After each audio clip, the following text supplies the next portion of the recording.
E como é que você faz para institucionalizar essa cultura inovadora, esse jeito de pensar, não só aqui com o seu time, mas também até com outras pessoas que você pode lidar na área mais comercial? Bom, aí eu acho que os caminhos se cruzaram com o que hoje é o Instituto Maniva, né? O que aconteceu? No ano de 2001, eu fui fazer um festival gastronômico, aliás, 2002, eu fui fazer um festival gastronômico em Pernambuco, e esses festivais gastronômicos que promovem a culinária brasileira, eles sempre têm o mesmo conceito, que é o seguinte: você chega no lugar, eles fazem uma lista dos produtos locais, né, produtos regionais, e eles dão essa lista com os ingredientes para que os chefes das metrópoles trabalhem esses ingredientes e promovam e proponham pratos novos. O que acontece é que esses chefes das metrópoles, muitas vezes, nunca viram aqueles produtos. Então isso é uma idealização da profissão, é achar que o chefe é um mágico, né, é um gênio que vai chegar ali e vai saber fazer aquilo melhor do que a pessoa local. E isso é uma coisa que sempre me irritou muito, assim, porque eu achava que era um descaso com as pessoas da terra, que eram pessoas que tinham um conhecimento profundo, né, que traziam essa tradição. E aí, meio com esse espírito meio assim polêmico, eu cheguei no festival gastronômico, primeiro festival gastronômico de Pernambuco, e eles me deram uma lista com 15 ingredientes regionais. Eu comecei a ver que a metade eu não conhecia. E dessa metade, 80% eram produtos da mandioca. E aí eu falei, gente, mas que loucura, isso aqui assim, carimã, mandioca, puba, massa puba, mandioca. Eu falei, gente, mas o que é isso? Eu não conheço nada disso, eu já estava na profissão há 20 anos. E aí eu comecei a dizer, não, esse produto aí tem alguma coisa, né? Porque como é que pode um produto que gera tantas coisas e ao mesmo tempo é desconhecido? Quando eu voltei para o Rio de Janeiro, em seguida, fiz lá meu prato, saiu legal e tal, mas eu não fiquei super feliz. E na época eu me lembro que para tentar destrinchar um pouco os produtos, eu acabei conversando com a tapioqueira que fazia tapioquinha de manhã no hotel. Eu vi ela lá fazendo um cantinho, lá humilde, lá no escuro. Aí eu fui lá e comecei a conversar com ela sobre os produtos. E aí ela começou a contar. E aí ela virou para mim e falou assim, isso tudo é feito na casa de farinha. Eu falei, uma casa de quê? Casa de farinha. O que é casa de farinha? Ela achou uma graça danada. Ela falou, não acredito que a senhora que é cozinheira famosa não conhece uma casa de farinha. Eu falei, nunca fui, nunca vi. E aí ela falou, não, a casa de farinha é onde é feito todos os produtos da mandioca. Aí eu falei, gente, que loucura. Aí eu cheguei no Rio, comecei a pesquisar, aí descobri que existia uma Embrapa só da mandioca, que tem que ir para lá no meio da Bahia, e comecei a levantar esses dados e fazer uma pesquisa informal e ao mesmo tempo percebendo que existia um caminho grande. E aí o que eu descobri? Eu descobri que não só eu não sabia, como muita gente sabia. Ou seja, as pessoas, os nordestinos, na minha cozinha, tinha 8 nordestinos que todos sabiam perfeitamente o que era uma casa de farinha, sabiam como se fazia cada um daqueles subprodutos da mandioca. E aí eu falei, cara, esses caras são os professores, né? São as pessoas com quem eu vou aprender. E aí uma pessoa que era do Nordeste conseguiu que um parente, que era fotógrafo de casamento, de batizado, me mandasse umas fotos de todo o processo da farinha, desde arrancar a mandioca, fazendo todo o processo dentro da casa de farinha. E aí eu comecei a perceber que, isso fez uma mudança na minha relação com eles e na deles comigo, né, dos meus próprios funcionários aqui dentro, porque eles perceberam que existia alguma coisa que eles tinham que era muito valorizada por mim agora, e que antes ninguém nunca falou daquilo, nem eles nem eu, né? Aí isso era outubro, eu faço sempre uma ação, né, em relação às crianças. Eu falei assim, quero fazer uma oficina de tapioca, porque a tapioca é muito fácil de fazer, além de ser muito barato de produzir.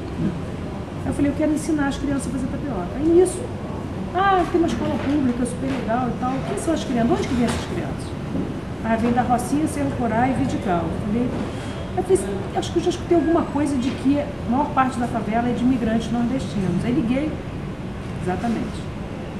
Ou seja, aquelas crianças eram os descendentes da mandioca, que na verdade nunca tinham tido acesso a nenhuma dessas informações que eu estava começando a ter. Aí eu falei, eu quero ensinar isso para as crianças. Então, para começar a história, eu quero mandar para a escola uma carta para que as crianças perguntem aos pais, que são os verdadeiros detentores desse conhecimento, para que os pais e os avós conversem com elas sobre a casa de farinha, e quando a gente chegar na escola, a gente já saiba o que eles descobriram, né? Então a gente chega na escola, isso desde 2002 a gente vem fazendo essa oficina, antes de ser o Instituto Maniva, que só foi fundado no ano passado, chamava Projeto Mandioca. Então hoje mais de 2.000 crianças já passaram por essas oficinas. Nessas oficinas a gente mostra um pouco de história do Brasil, de geografia do Brasil, da questão da migração, da importância da mandioca desde a época do descobrimento do Brasil, porque os portugueses já mencionam na Carta de Pero Vaz, né, que aquele era um alimento completamente incrível, que todas as nações indígenas sobreviviam dele, né? E depois a gente fala, a gente ensina com as crianças a lenda do Tupi-Guarani, e no final a gente faz uma oficina de tapioca. Então cada uma das 35 crianças aprende a fazer a sua própria tapioca e come a sua própria tapioca. Então é a primeira vez, muitas vezes, que eles comem um alimento preparado por eles, né?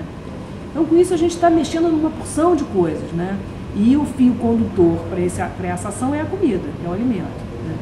Então esse conceito da ecogastronomia, na verdade eu adquiri esse conceito através do Slow Food. Eu passei a ser associada ao Slow Food em 2000.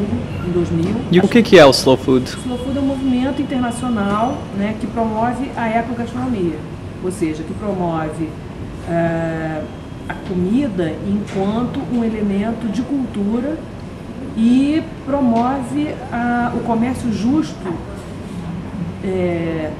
da produção e da comercialização dos produtos da agricultura familiar. Então a ideia é fazer um retorno, não retrógrado, mas um retorno ao futuro, né? Uma volta ao futuro, né? A gente voltar às origens de se produzir bons alimentos de forma, o bom, limpo e justo, que é o conceito do Slow, né? Então, bom do gostoso, o limpo do ecologicamente correto, ambientalmente correto, e justo, porque são alimentos que deveriam dar a quem os produz, né, uma remuneração que desse uma vida digna para essas pessoas. Então o restaurante hoje ele é um polo dessa filosofia, ele é um polo comercial dessa filosofia. Então a gente tem um bar de salada 100% orgânico, onde a gente conseguiu juntar produtos da agricultura familiar orgânica do Rio de Janeiro,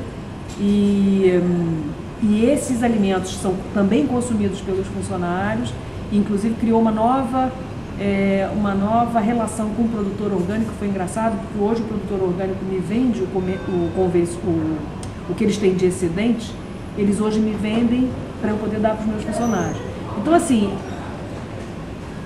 essa nova consciência, né, de que o alimento é muito mais do que um produto que você coloca para dentro do seu corpo, né?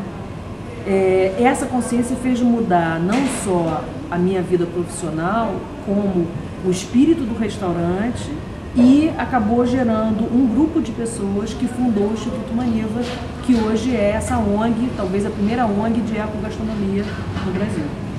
Você pode contar um pouco mais sobre alguns dos outros projetos que o Instituto já fez, ou até você pessoalmente, tem o programa Na Futura, o filme do Seu Bené. Bom, o que aconteceu? A gente foi chamado, do mesmo jeito que agora estou indo para fazer uma palestra sobre educação do gosto, que é a comida ligada à educação, né?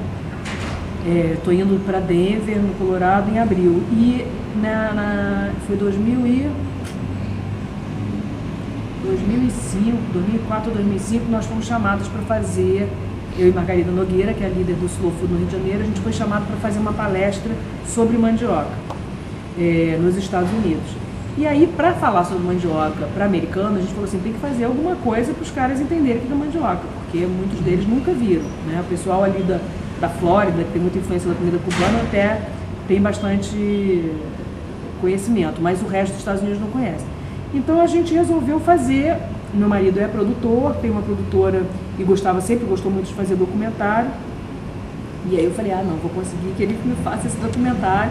A gente não tinha patrocínio, mas a gente conseguiu um bom apoio da Varig, e a Varig nos deu as passagens, e a gente fez então o primeiro filme, que era um filme sobre o modo de fazer da farinha d'água, que é uma farinha tipicamente da Amazônia.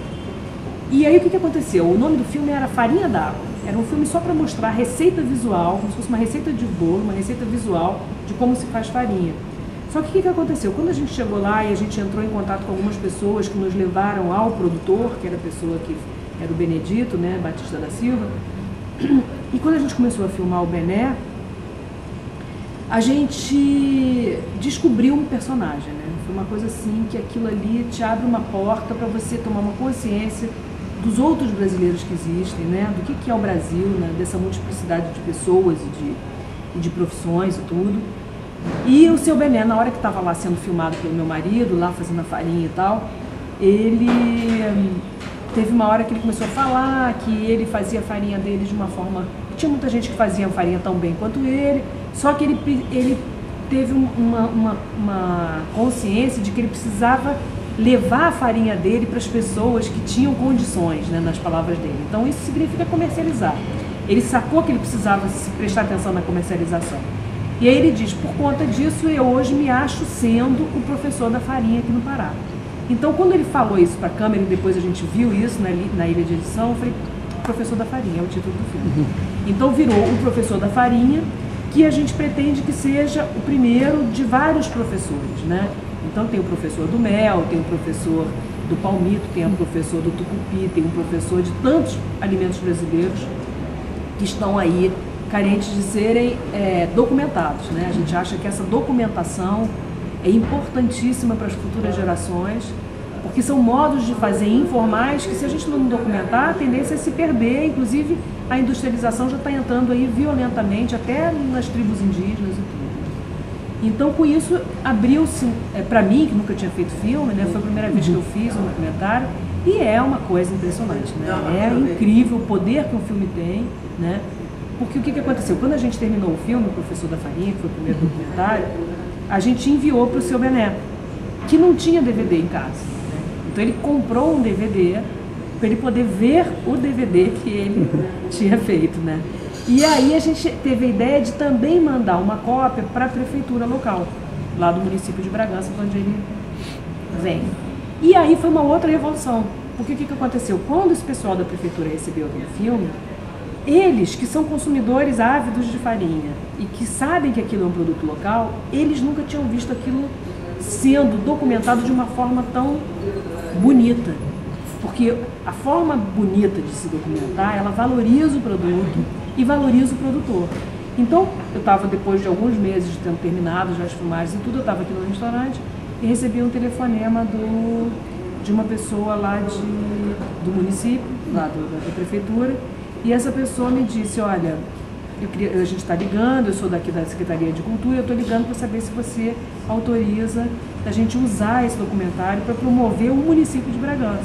Então, aquele filme que tinha sido feito para documentar o modo de fazer de um produto, acabou sendo um filme quase que um institucional de uma atividade do município, que acabou virando um institucional do próprio município. Então, hoje aquele filme é mostrado, eles mostram em Belém, eles vão para onde eles vão, eles mostram. E a prefeitura passou a valorizar aquele produtor como uma pessoa que era importantíssima para eles. Coisa que antes era, esse é um cara aí que faz farinha, né? Então, a gente, sem querer, a gente gerou um ciclo virtuoso de valor numa coisa que era, apesar de bastante consumida, desvalorizada. Então, tem essa dissintonia, essa distonia, né? Em vários produtos brasileiros, que ele é consumido, ele é amado, ele é valorizado internamente, dentro das casas, mas ele não é valorizado publicamente, é quase que uma coisa privada, né? Então, eu acho que uma das coisas que o Instituto quer hoje é justamente inverter essa ordem, né? É trazer para a porta da casa, com orgulho, né, aqueles produtos que a gente tem, que a gente sabe que são tão bons, né? Então, milhares aí à espera, o Instituto está só começando, eu acho que tem muito caminho para muita gente aí para fazer esse mesmo resgate, né? Que é uma palavra meio desgastada, mas que é o que se aplica aqui. Depois que a gente começou a fazer os programas, a parte dos audiovisuais, né? Dos documentários, a gente foi convidado pelo Canal Cultura a fazer um pequeno programa de culinária infantil que durasse 3 minutos. Então isso foi um baita de um desafio, porque como que a gente vai em 3 minutos fazer uma receita? E pior, como é que a gente vai em 3 minutos fazer uma receita que tem a ver com a ecogastronomia, né? Então eu dei uma olhada nos programas do Slow e criei um roteirinho que consta de 3 etapas. A primeira etapa é uma caixa dos sentidos, onde a gente coloca um alimento, né, para as crianças, através do tato e através do olfato, identificarem que alimento que está ali dentro. Depois tem um mapa do Brasil, onde a gente leva as crianças e a gente mostra de onde que veio aquele alimento, para elas identificarem a diversidade, a biodiversidade, né, dos produtos brasileiros. Uma terceira etapa, a gente lava as mãos, mostra a importância da higiene e tal. E uma quarta etapa, a gente faz uma receita muito rápida, que obviamente que ela é editada, então ela acaba cabendo nos 3 minutos, né? Isso foi feito, a gente fez 30 programetes de 3 minutos, e foi um sucesso incrível, é uma coisa assim maravilhosa, pra gente foi fantástico, para as crianças foi muito interessante. Então a gente tem esse programa aí, que se chamou Bagunça na Cozinha, que na verdade é uma grande brincadeira, uma grande bagunça, e com isso a gente pretende continuar também a fazer novos bagunças na cozinha aí, no futuro.